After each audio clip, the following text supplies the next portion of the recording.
هذا ماشي المكدوس السوري، هذايا باذنجان متبل بدرسه. الله الله، بزاف بنين، ماكلتو بزاف بنينه.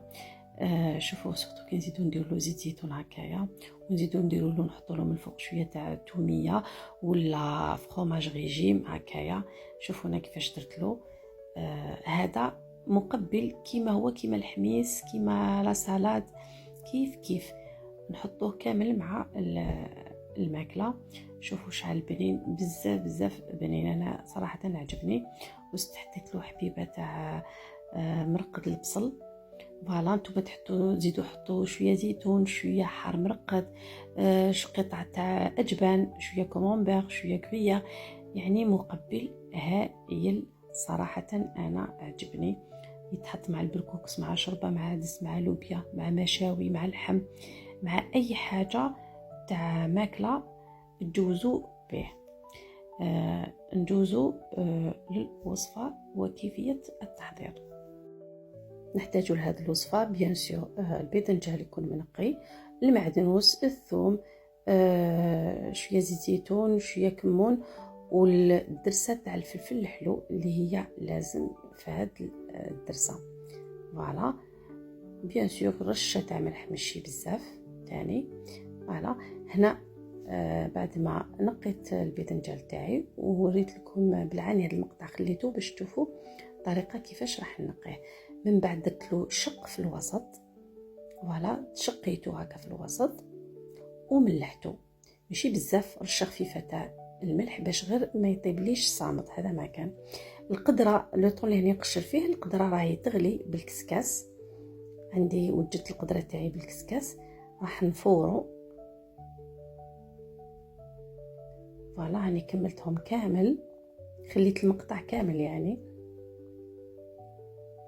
ومن بعد نجيب الكسكاس تاعي باش نفورو. هنا طريقه التفوير لازم تحطوا الشقه هذيك على فمها هكايا، تقلبوا الشقه على لي تخو تاع الكسكاس وتغطيوها وتحطوه يطيب.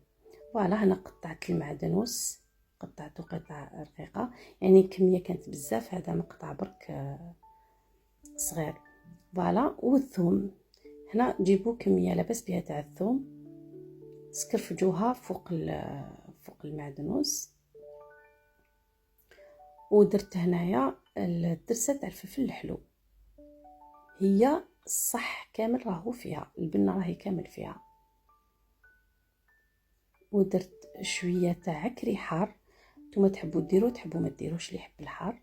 ودرت الكمون، مام اللي يحب الكرويه يزيد الكرويه ثاني بنينه.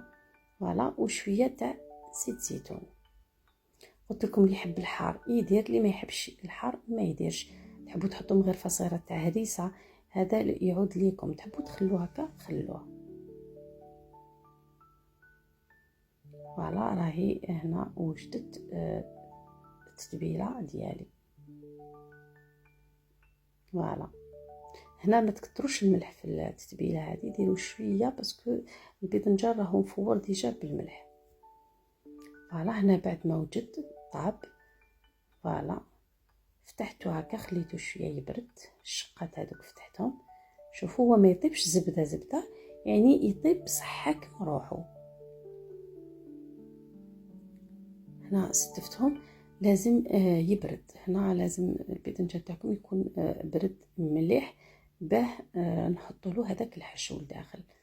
فوالا بعد ما برد دخلت هذيك الدرسه لداخل، عمرتهم كامل.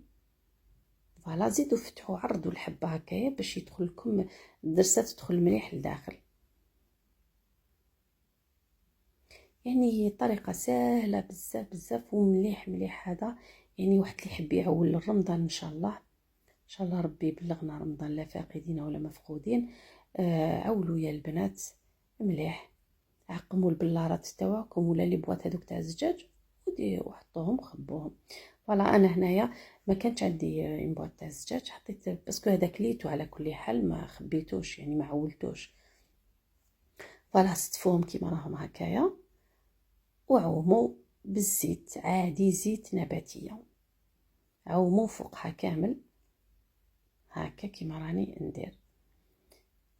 نتوما اللي حبيتو تخبوه رمضان ولا عقموا البلاره تاعكم ولا لابواط هذيك تاع الزجاج، عقموها وخبوه عادي، ا كونديسيون يلزم يتغطى كامل بالزيت.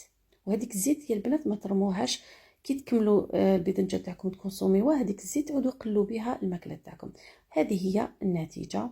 صدقوني غير ماكلتو بزاف بزاف بنينه، سورتو الا درتو له رشه تاع زيت زيتون هكا كي تحطوه وتزيدوا له شويه تاع توميه ولا شويه تاع فروماج ريجيم، من اروع ما يكون. ماكلتو بزاف بزاف بنينه، ننصحكم يا البنات تحضروه. هذه هي، لحقنا لنهايه الوصفه.